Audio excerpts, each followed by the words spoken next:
Всем привет, друзья! Сегодня мы выбрались на водоем, чтобы проверить реакцию рыбы на корицу.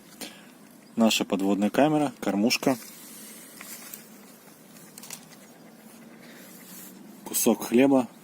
Из него сейчас сделаем прикормку и добавим в него целую упаковку корицы. Это упаковка корицы на 10 грамм. И мы именно все 10 грамм добавим вот в кусок батона. И посмотрим на реакцию рыбы.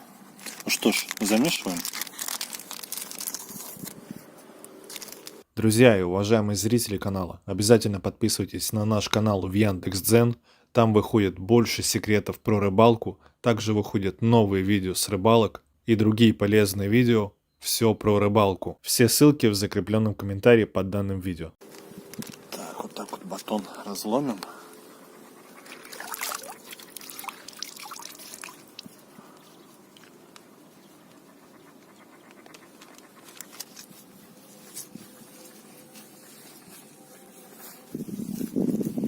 Вот что у нас получается. Заправляем в кормушку. Вот так. Шикарно. Отправляем в водоем.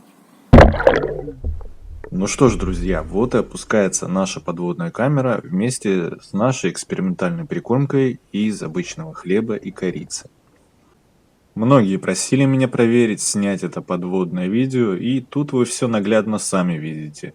Рыбка собирается, все нормально, корица работает.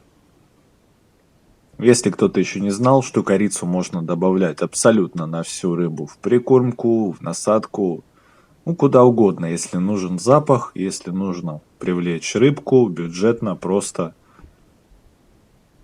такая приправа, сладкая специя, она вот немного даже пряная, корица. Многих рыболовов выручает на рыбалке.